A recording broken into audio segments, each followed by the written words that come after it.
you. Thank you much.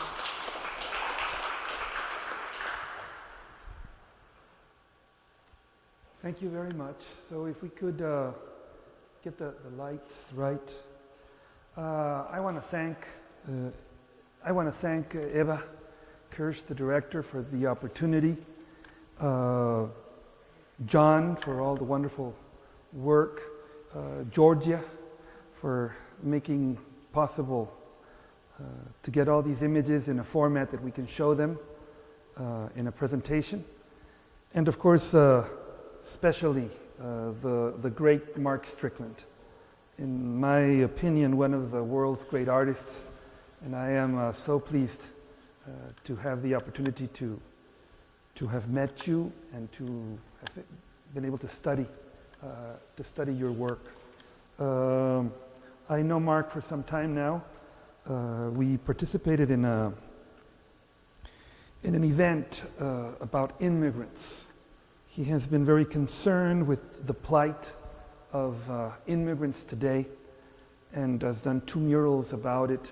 And I had the privilege of joining him in one of these events. And I have seen his work and his capacity of compassion and of love in art.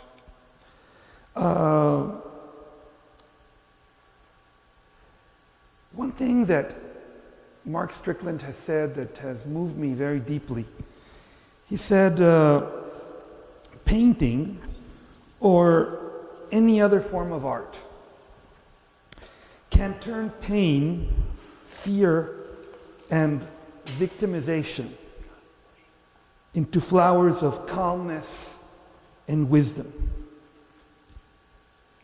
It can be a meditation for facing our fears, a sacred place of compassion. And then he says something that struck me very much. He said, we are the victims of social impotence. We get all this stimuli, we know all this misery around us, the suffering, the millions of people in fear, in persecution, in hunger. And then we feel we cannot do anything about it. And so our own anxiety causes us to shut down into numbing comfort. Like The Who said in that famous rock opera, no, we have become comfortably numb. And what Mark proposes, the artistic project that he has created, is, as he says, an assault on our perceptual system, shaking us into the realization of others' pain, an idea that we can wage peace through compassion. And I find this marvelous and moving and a way of awakening and to doing something about what is happening to our fellow people and our world. Mark Strickland was born here in California, in Glendale, and he had as he describes it, an enchanted childhood.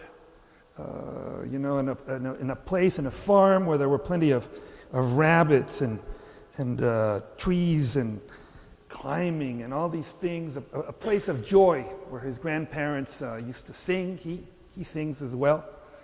His family comes from Norway, and he had a very close relationship with his grandparents, especially his grandmother. And he would talk about an anecdote that he would remember all of his life, in which he was about maybe 3 or 4. And the grandmother takes him to a place where the grass was almost as big as he was. And she covered his head with a little handkerchief. And she told him, close your eyes and wait for the butterflies to come. And Mark says that he closed his eyes and that he could feel the butterflies nesting and putting their eggs there. And that he felt that since then he believes in magic. He believes that good things and miracles come to those who hope and who wait. So this idyllic, happy childhood had two terrible interruptions. One was when he was diagnosed with polio. But the other, very tragically, had to do with his little brother, Gary. His little brother was sick of the heart. And so the family was very careful that he was not startled, that he was not afraid. And so one day Mark just closed the door a little too strongly, and the mother said, just like we all, don't do that, you're going to kill your brother. And sadly, the brother died the next day. And so Mark interiorized that guilt and felt that somehow he had been responsible for his brother's death. So this introduced a terrible trauma and a desire to do something and to feel the pain of others. An early influence in his life was his father, who was also an artist. He was a Disney animator. And he taught Mark his first art lessons. He taught him how to do Donald Duck and Mickey Mouse. That is a very precise way, it has a certain form, it makes certain circles. And so Mark impressed his colleagues in school by drawing perfect Donald Ducks and Mickey Mouses. And one day he attempted to do a big mural of Daniel Boone, and to his amazement, it worked out pretty well. And then he completely dived into art as a way of coping with life, as a way of, he used to doodle every time. One day in school, the high school teacher saw his drawings and was shocked and said, please don't show them. And apparently what Mark had drawn was a woman that had a wild cat in her center. And for some reason, the teacher thought that would shock his other students. He also liked to draw with ink quills, very close to the paper, like really almost with his nose pasted to them. And he would remember how his mother would be worried and would tell her father, look, he needed glasses. But his father knew better and said, no, he's totally into it. And Mark would say that this practice of drawing and completely immersing himself into the work would be like a liberation of his unconscious. And that when he later saw the same drawings at a normal distance, he would see how he had expressed in that work things that he had not necessarily thought about, that had spontaneously emerged from his self. And so even though he had this obvious passion for art, his first formal study is in psychology. He studies psychology in UCLA and has to, participate in the emergency room, in the hospital emergency room, and in other places where he did practices as a psychologist student. So he could start to draw. He never stopped drawing, but he could see things that normally art students do not see. He could see the prisoners and draw the prisoners. or the people that were mentally ill, the insane or the mentally retarded. So all of these subjects became part of his expression. To see pain, to see patients that had to wear a straitjacket, when they wrap them, they cannot move, like this drawing. So all of these images became very much a part of his language. And he also went to Europe, where he studied art, and he participated also in Finland in another mental institution, and continued to paint. And it was this work that he did in the emergency room in UCLA that got him a job teaching in the art center. Now, the interesting thing is that even though he would later have formal degrees in art and all this, but his initial entry to teaching art came through psychology, because what he taught was, for 12 years, a subject called creative dreaming. To be honest, I had no idea that there was such a thing, that there could be something called creative dreaming, that you could collaborate with your dreams and look for images in your dreams and incorporate your subconscious into the creative process. And at the same time that he was teaching, he was also painting and learning art. In addition to the formal master studies that he did in art, he took classes in Europe with people like Glenn Villepou, and especially with Joyce Trayman, with whom we did a long apprenticeship. But what he would say is that his main teachers were the classic masters.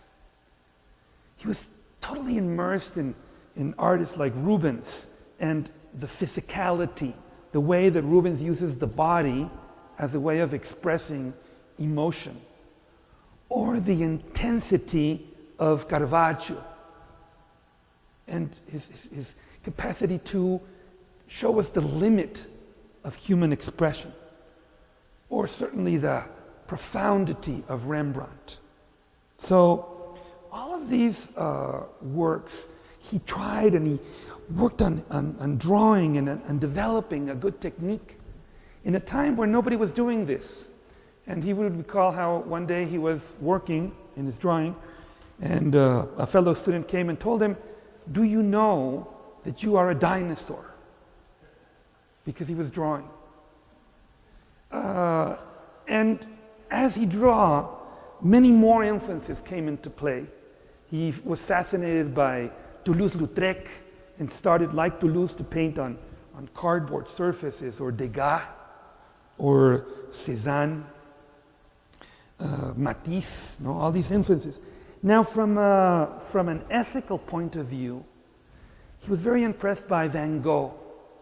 Van Gogh and his pilgrimage to the Borinage, and his conviction that art is something sacred, that is not a business, that is not something you make to sell, but a spiritual communion. And he had the chance of talking with people, surviving models of Van Gogh, and to have this connection with his work and his connection to his models. A lot of the relationship that Mark Strickland to this day has with his models, I believe, is very much influenced in this commune idea that Van Gogh developed with his models. And as you can see, the mastery of expression continues to develop. But he would say that what would completely transform him would be when he encountered a quote by Gauguin. And what Gauguin said, "I am not an impressionist. I am a synthesist. I juxtapose shape and color to evoke an emotional response. I juxtapose shape and color to evoke an emotional response. That hit Mark very strongly. He said, a door flew open for a life of experimentation. To think that you can use color and shape. He says, I went directly into abstraction. I tried all these different things. And then he would meet a student who was partially blind. And this girl could only see the strokes. And so he was teaching her, and this girl was looking at Mark's strokes, and he said, they're too nice, they're too controlled. They lack greatness, she told him. And so Mark, uninhibited, pursued the most violent brushstrokes, the boldest forms of expression. And it was a revelation for him. He says, I discovered that a violent brushstroke is not the same as a violent act. As a matter of fact, art, whether it is painting or doing sculpture or acting, you can unleash the inner violence. You can let it all go. He would say that he had taught his students to let go of that violence, to find that inner anger, to express that inner anger. And for Mark Strickland, a breakthrough came with the use of Chinese ink techniques that allowed him to suddenly let go of all this pent-up despair, this pent-up anger, and to transform it into an artistic form of expression. So with these weapons, with these tools, he would embark into the first series that gave him a level of recognition, his subway series. He did a train trip from Pasadena to New York. And then for a boy that had grown up in a farm, he was particularly sensitive to the New York scene and to look at all these half-remembered faces, senseless words, graffiti, thoughts passing in the train at top speed, things that half seen, half remembered. And these sensational subway paintings were covered by Art Forum, one of America's most prestigious magazines. And here again, we see another conduct of Mark Strickland that is very different from most artists. Most artists, once they find something that works, stay there. Mark, as soon as he finds something that becomes commercial, deliberately changes it. He had gained notoriety with this series. He could have stayed doing them, but right when he was selling and succeeding, he decides to go back to the human expression, to the human condition. And for the next 23 years, he would focus on painting human beings, of revealing the human emotion. But he does so with a liberated brush, a brush that is informed by excellent technical control, but that is free. Look at the texture in this work. And look at the beautiful use of color. How a pink flesh is not pink, it's green and it's red and it's yellow. Or look at the way that he can express emotion. This painting is called Inconsolable. And he expresses the feeling of despair and of sadness just with the body, without using a face of constraint or tears or any cliche, just by the position of the body. Or look at this other one, a man fighting with himself, the struggle we so many times feel. and that Mark can express so powerfully and so beautifully. And of course, the way that he looks into people. This is Margaret, one of his spiritual teachers. And notice the depth with which he can see her. Or this young man who was a man condemned to die young because he had gigantism.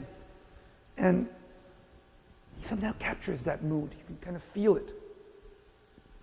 Or look at this beautiful image.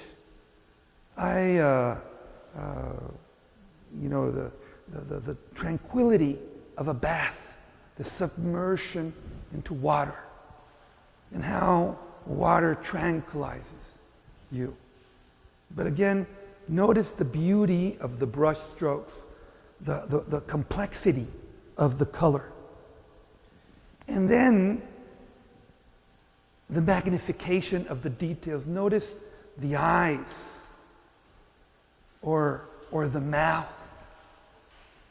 Very few paintings you can magnify it at this level without losing quality. Or the way that he expresses, and again, he was doing these paintings, selling them for $10,000 each. And he decides to stop. He says, because my hand was becoming too facile. I was becoming a merchant. I could decide how much money I wanted to make a week. And so he stops doing this, and he takes other forms of expression. I am particularly, love is a theme that crosses through all of his work. But I find this painting that is here in this exhibit particularly beautiful. And he would explain it to me that it's like the first love, when it's like the flower of the skin, the offering of that love. Or arts like dance that he paints so well. I come from a family of dancers, and so I am particularly sensitive to these works. But the movement that he does with his models and this has generated something very interesting, which is the collaborations that he has done with Misha Siegel, an Emmy award-winning composer. And he has done these concerts in Disney Hall with Sheila E., the drummer of Prince, and the Forbidden Band, in which they have these huge orchestras of music, and they set his paintings to motion. Either he paints rhythmically, or they just look. We don't have time, so I'm just going to show you 1 minute of one of his ballet, so to speak, with music of the great Misha Siegel. And this is a sculpture that is here. And now notice the ballet called The Greek Dancer.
And in addition to the work that he has done in the US, he has had a strong presence in Europe, where for 20 years or more, he has done these seminars on art in Italy and in France, involving painters and actors.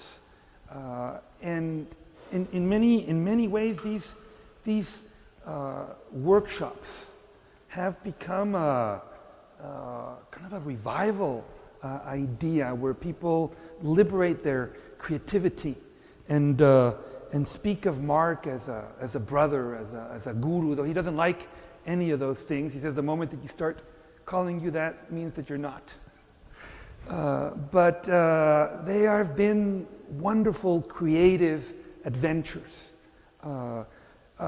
in which he not only creates, but he teaches others to create. He shares and is generous with his discoveries. Here you have some scenes of these works. He has a lovely house in the south of France, a 300-year-old house. And his style has also been transformed in Europe. He does these paintings in old window covers, some of them that are 300 years old, and they're absolutely lovely. They actually incorporate with the material and with the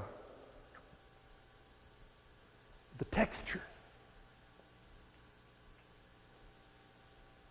And again, you see the movement, the motion, images that are always about to dance. I would like to speak now of Mark Strickland's murals. Murals are historically the most important form of art. The first mark of humanity in the caves were murals. And during the Renaissance, the murals were something that was given the highest level of achievement. Artists like Michelangelo and like Leonardo da Vinci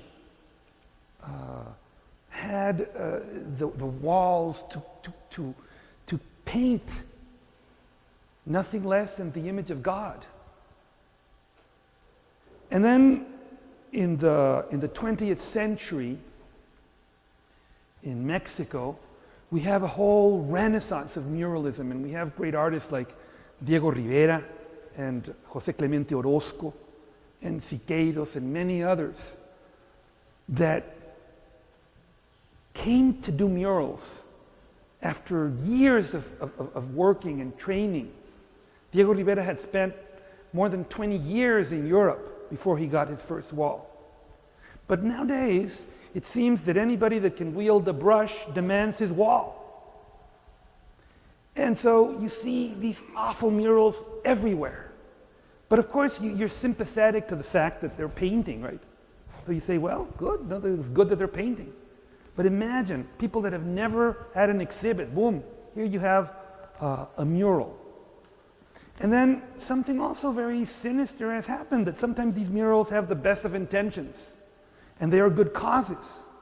So you cannot criticize them, and you cannot say this is a terrible mural, because then you appear to be criticizing the cause or the people that are doing it. In other words, there is an identification of the bad art and the mural.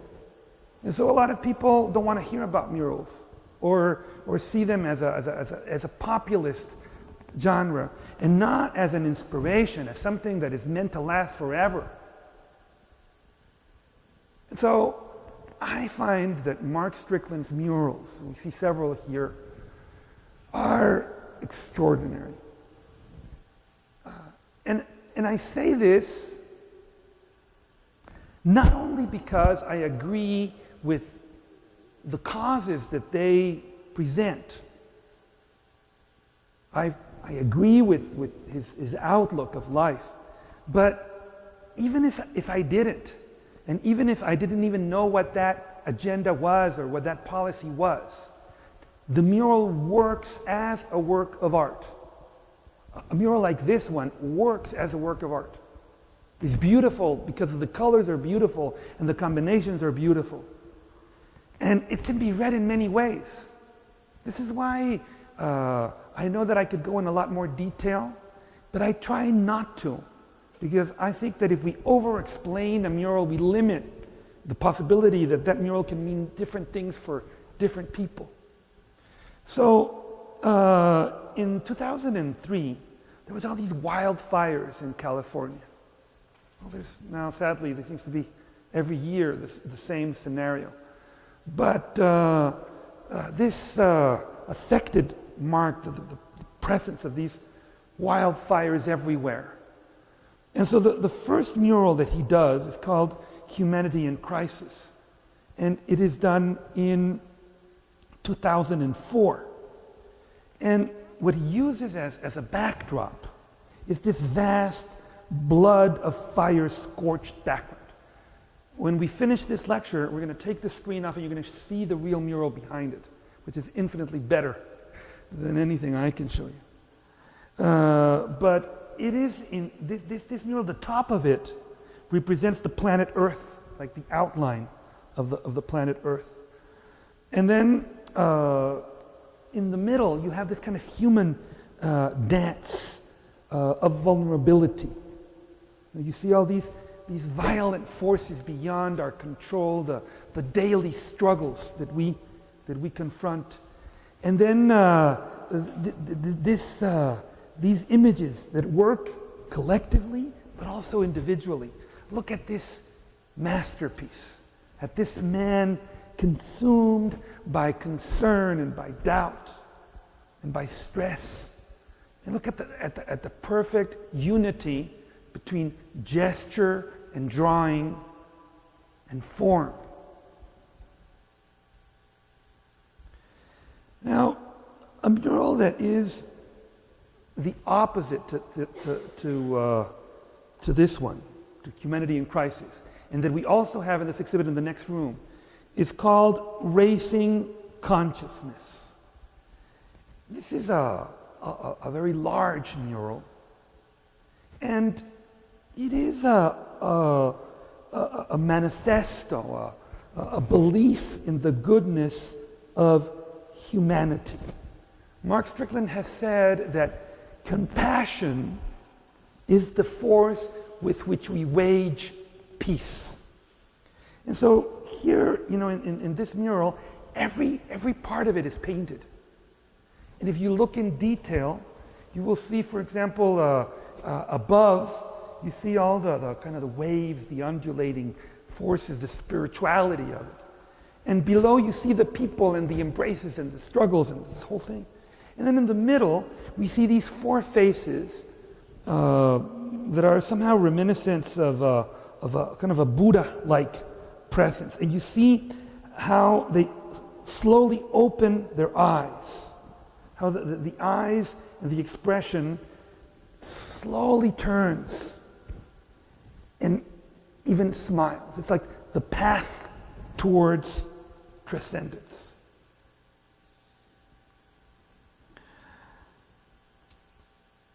My favorite of his murals, well, no, I can't say that.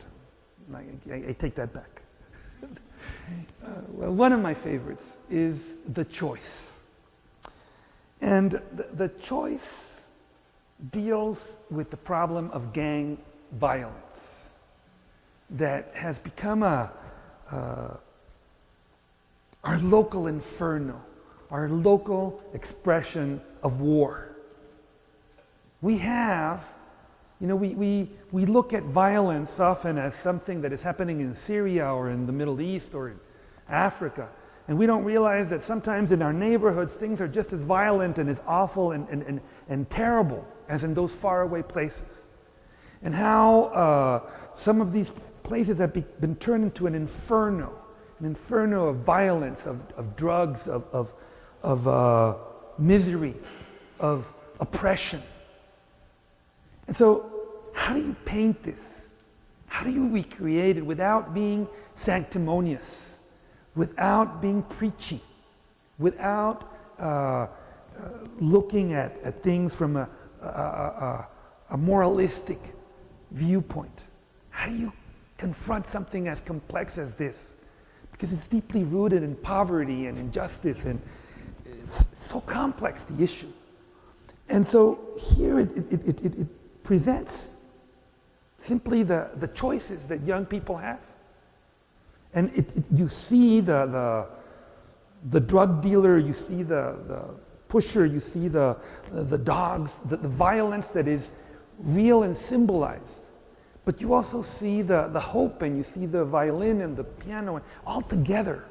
And notice how the figures here are very different from Raising Consciousness, or very different from Humanity in Crisis. Here it acquires a different level of figuration.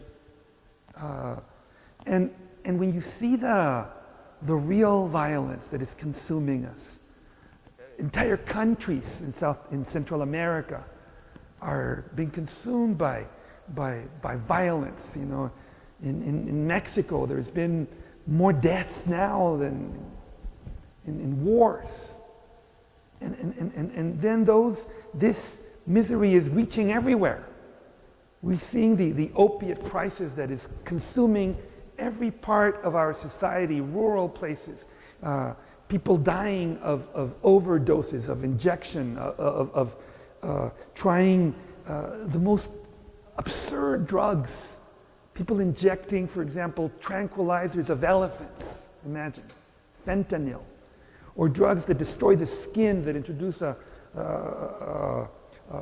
awful decay in the body. And we see all these things in Mark's murals. We see the violence, the aggression, but the aggression symbolized, transformed, mutated. And then you look at the worst, and then a stop. You have like a conductor stopping. And you have alternatives.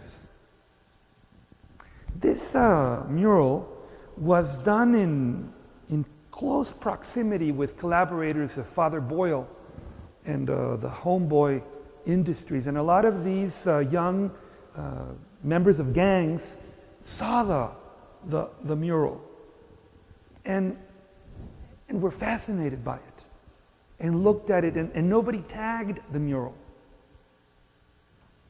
It's sad for me to see that a mural like this is not in a public school or in a place where it could actually do some good, for people to see themselves in this choice, in an artistic reflection that basically puts a mirror into people and puts the decision in their hands, and not in a condemnation from above.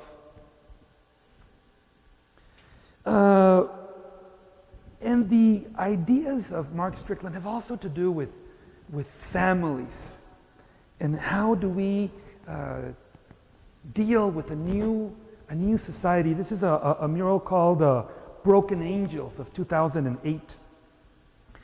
And you see in the bottom, the old patriarchal belief system, and you see a mother pulling her son. But then you see the father, the father that is also lifting a daughter and carrying a wounded one. So you see the involvement of the parents in the elevation of their kids. And then at the end you see the broken angel, which going to Mount Ararat in the hands of God. And it is said that those broken angels, those that have survived trauma and have transcended hatred and have transcended violence, are the peacemakers, those that are able to bring peace and compassion to others.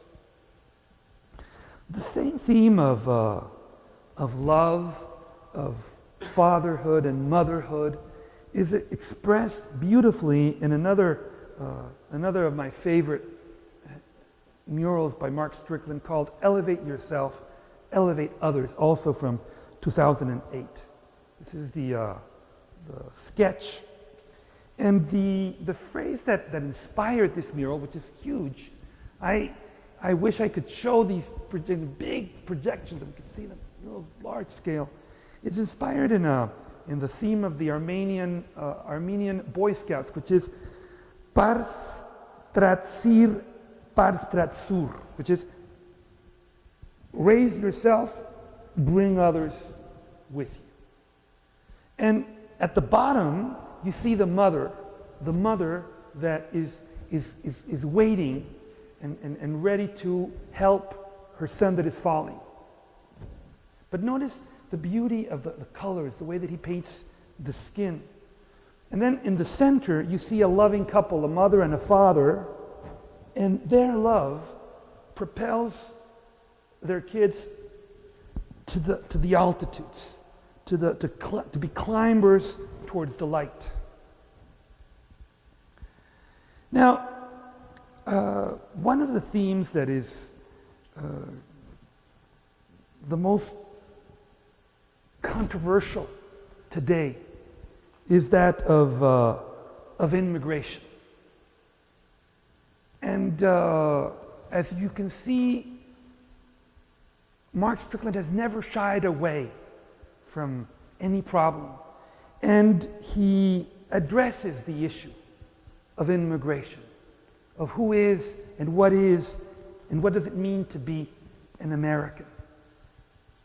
And he goes back to the words of Emma Lazarus, "Give me your tired, your poor, your huddled masses yearning to breathe free.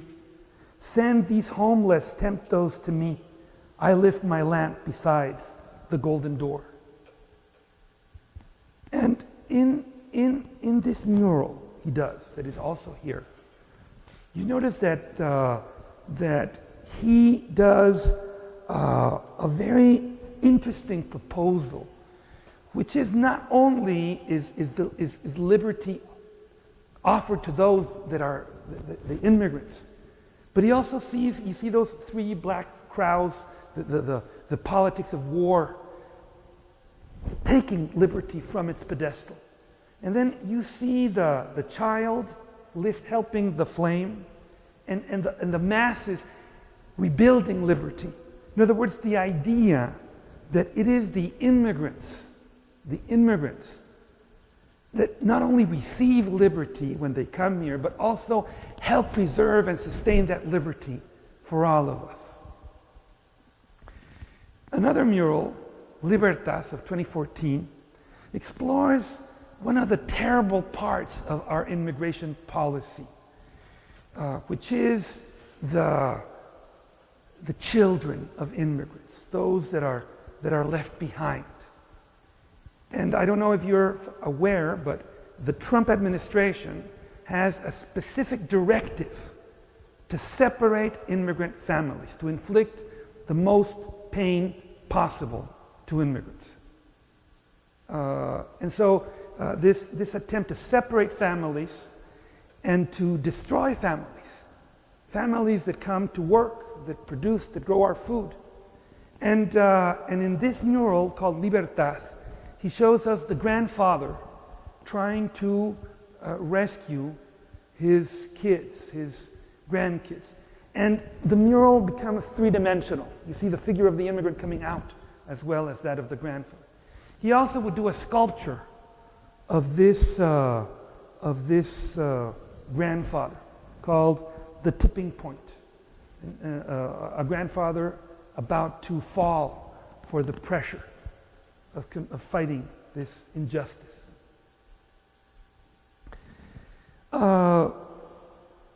In Gaza of 2010, Mark addresses the political stalemate in the Middle East. A stalemate that has gone on for years. And he looks at the tragedy that is happening. And he creates this mural. And the central image is a child. I have a laser to point, but both young and old. The face is young, it's in the middle, and the hands are old. And you see this is the child, and then you see the hands of an older woman, and she's making like the sign, like when we teach our kids with the shadows to make shadows, like the shadow of the dove of peace. So you see the eyes that he does. I was speaking before the lecture to a lady that has been in many of these camps, and she says that those eyes are so familiar that she's seen those eyes before.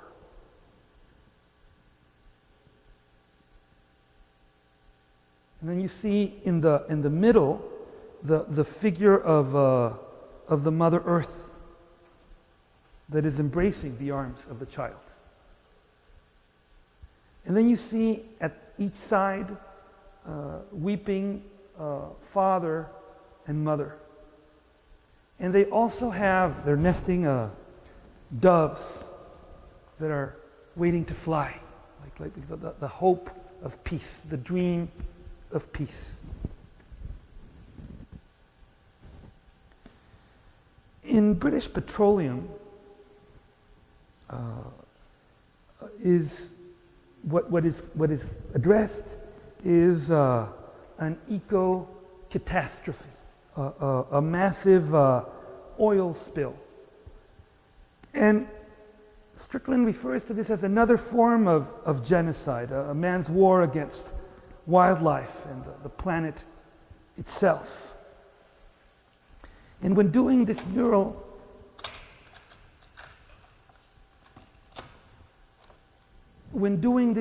he had these dreams where he saw all these animals, like these herds of animals, crushing into an explosive gas, like falling, and falling. So this is the sketch of BP. And the mural presents us this kind of tarry, viscous goo with garish colors, bold reds, sulfurous yellows, the prehensile feet, the bulging eyes, the distended lips. And Mark would remember how when they were trying to clean up the spill, the people that were doing the work, that were putting the chemicals to build, were not allowed to wear masks because it looked bad on TV. So they ended up all with cancer, because they had no protection, so that it didn't look as bad. So when the cameras came, they could see that they were all doing this cleanup. And so you again, the iconography of this mural is unique to this mural. There's nothing here that is you see that is you find it in others. The animals, the agony, the eyes, always the eyes. That in Strickland are so expressive and so powerful. Perhaps the most important mural series that Mark has created is his series on the Holocaust. And his vision of the Holocaust is very timely, especially now when we see the rise of anti-Semitism all over the world. And the remembrance of the horrors of the death camps. Mark would remember how he first went to Dachau, and the director was Mr. Mensing, Dr. Mensing was taking him to these different places. And they passed a building that was totally neat, and he started feeling a panic attack. He didn't know why. And then he found out that that place was precisely the antecedent to the gas chambers, where they put all these children and all these people, they told them they were going to take a shower, and they gassed them to death.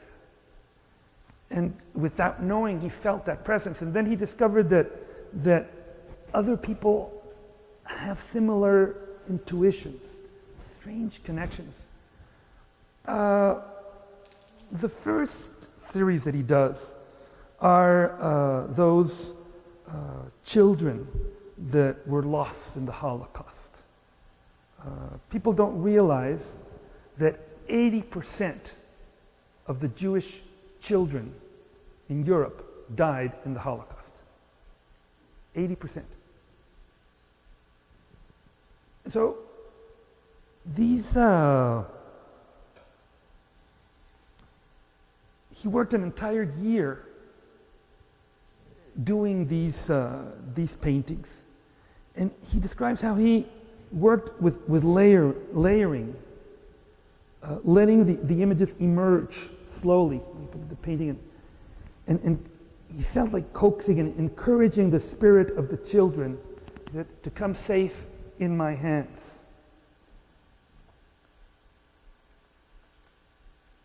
With hours of touching and listening to their voices with my eyes, he would say. The trauma of doing these paintings was such that Mark stopped working for years.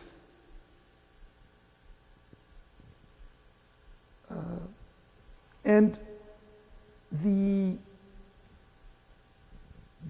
title of the series, Here Fly No More Butterflies, is the title of one of the poems. When they opened the series, they read the poems of these children. This is one of them. He says, for 7 weeks, I've lived in here, penned up inside this ghetto.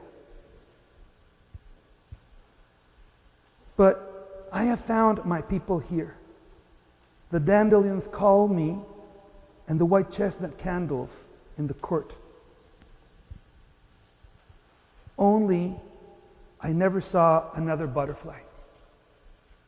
That butterfly was the last one. Butterflies don't live here in the ghetto.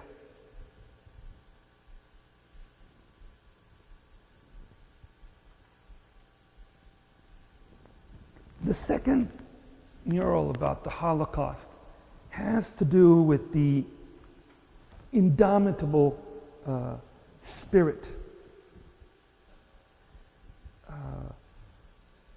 And probably was inspired by Maria Louise Schulze that came to the exhibit.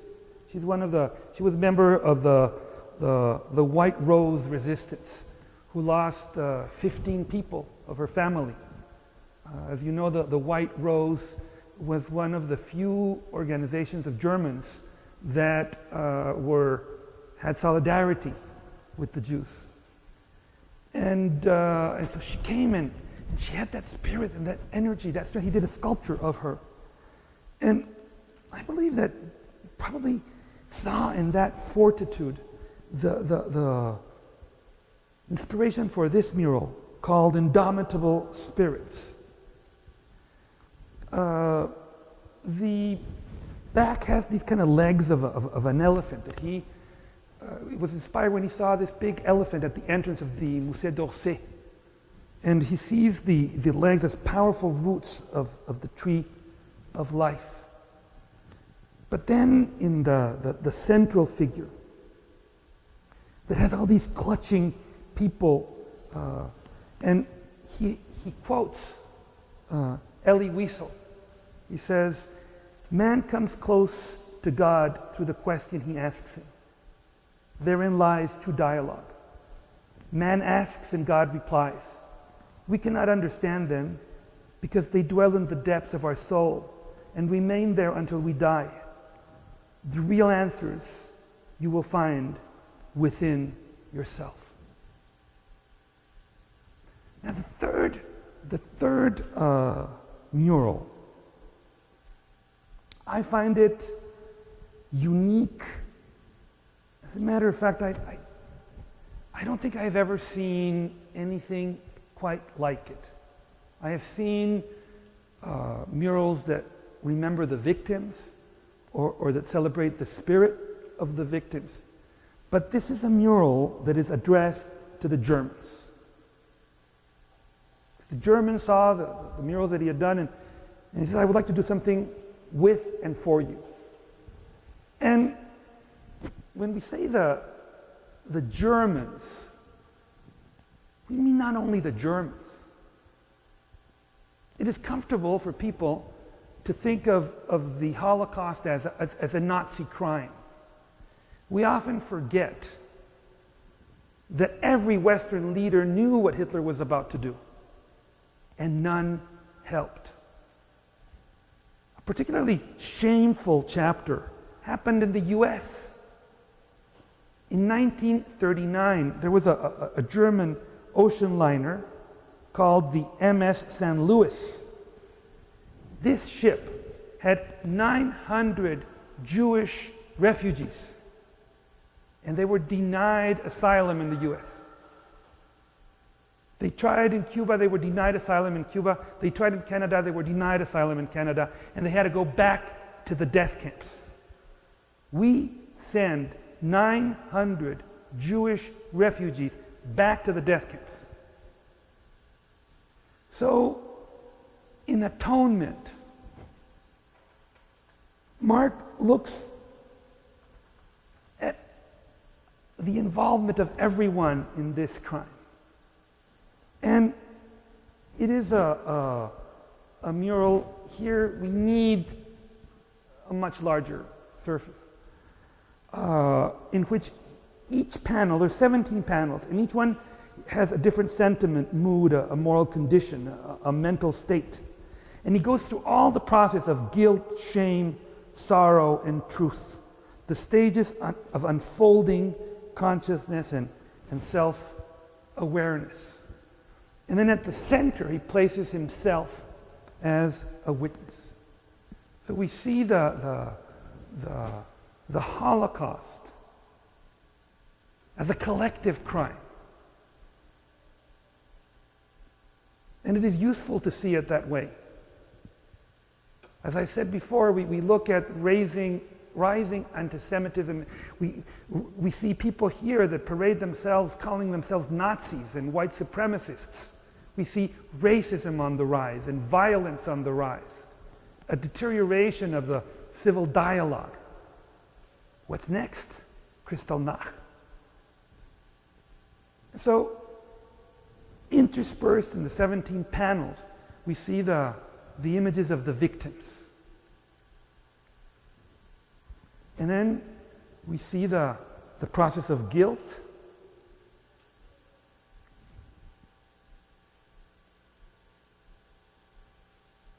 shame,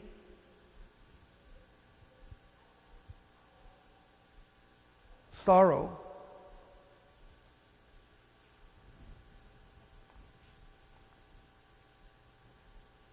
and finally truth. You see the cleansing of the soul. You see the openness, the process of atonement. A remarkable accomplishment. And I want to conclude this presentation by sharing another mural that is in this exhibit called Flying Fish, or Improvvisazione Fibonacci. As you know, Fibonacci, from the 1200s, Italian scientist, found the secret proportions of animal skeletons.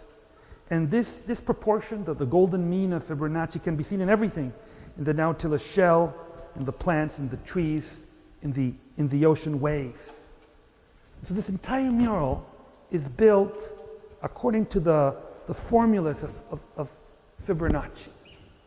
That in itself is an enormous challenge. The idea that you can apply a scientific principle to art. But in the work of Mark Strickland, we always find a level of complexity that is challenging and unique and beautiful, because at the same time that he's thinking of Fibonacci, he's thinking of the dreams, the consciousness. And because of all this experimentation with dreams and creative dreaming, Mark Strickland is an artist that can actually look into his dream for answers, who has foreseen many of his paintings in his dreams, who can think of his dreams as a way to obtain solutions to art, which I find fantastic. And in one of these dreams, he came up with the idea of the flying fish. And he connected the flying fish to humanity, trying to come out, to do a breakthrough from the water to the air. Now, this is achieved by other species like the whale or like the dolphins. But what makes the flying fish so extraordinary is that this creature that is in the bottom of the ocean can not only break the surface, that Mark compares with breaking the surface of consciousness, but can actually fly, can glide in the air, can extend its wings. Suspension of gravity. So all these ideas, the Fibonacci and the flying fish and the Rubens drawings and the interest in the body as expression and the concern with love, all these come together in this wonderful work of art. And we see the Fibonacci circle. We see two Fibonacci circles. One, that goes back into a perfect oval and descends. And you see the coming back to a more constrained state. And then another that is expansive. And the one shows the fall of man, and to the left and to the right you see the ascension, to show consciousness tuning in, the fish coming out of the water, the ascendant spiral. And then if we didn't have enough with the idea of Fibonacci and breaking consciousness, there is the musical element. This mural was painted to Samuel Berber's Adagio for strings. And the model, Lauren Scoth, danced to the music. And Mark did not stop her, did not freeze her, but tried to capture her motion in the dance. And for 3 weeks he danced and he painted until he was able to develop a technique of quick strokes that permitted him to capture, to contain her graceful movement. So this mural could also become a manifesto for Strickland's philosophy. The belief that humanity is a flying fish underwater, that sometimes breaks through to the surface of unconsciousness and flies. This is the intrinsic sense of well-being. We all feel when we do something right. Because as Joseph Campbell invites us to follow our bliss, and secret hands will guide us. And he concludes, when humanity follows its bliss, it will find itself blessed and guided by the goodness towards the light. Thank you very much.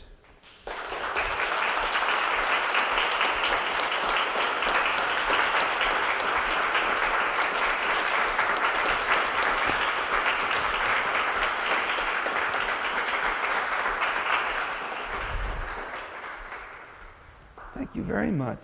And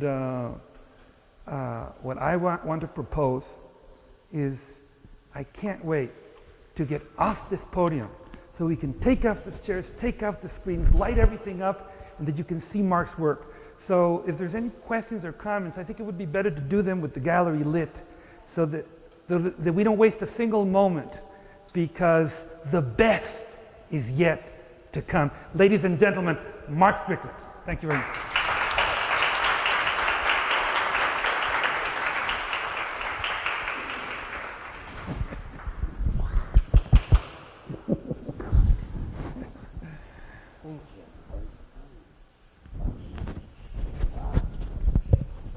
I'm so moved I can hardly speak.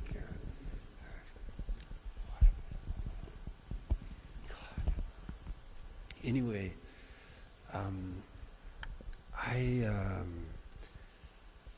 I think I understand my work a little better. And what can I say? I'm so grateful, and I'm grateful to Eva, for John, for everybody, and this is just so wonderful, because you know, if you come and see any of these work in broken in little pieces in my garage, they don't look very impressive, you know. And it's I really feel like when I saw the way they were able to put it together and everything, that I'm looking at it for the first time. And I feel, after hearing Gregorio, I'm really looking at it for the first time. So I can't say much more than that, but thank you so much and for coming, and if you want to talk about anything, you know, it's my honor. Let me make a commercial. There is a beautiful book of Mark Strickland that is available. So if any of you wants a book, you can get it, and it's sold half price. And he can sign it for you. And you can take these images to your home. And also, if any of you knows any place where we can get a Mark Strickland mural, we should try to do that. We should try to promote the work of Mark, because as you can see, it is beautiful, and it deserves to be seen as widely as possible. Wait till we get that screen off and you see Humanity in Crisis. So thank you so much. Thank you. Thank you all.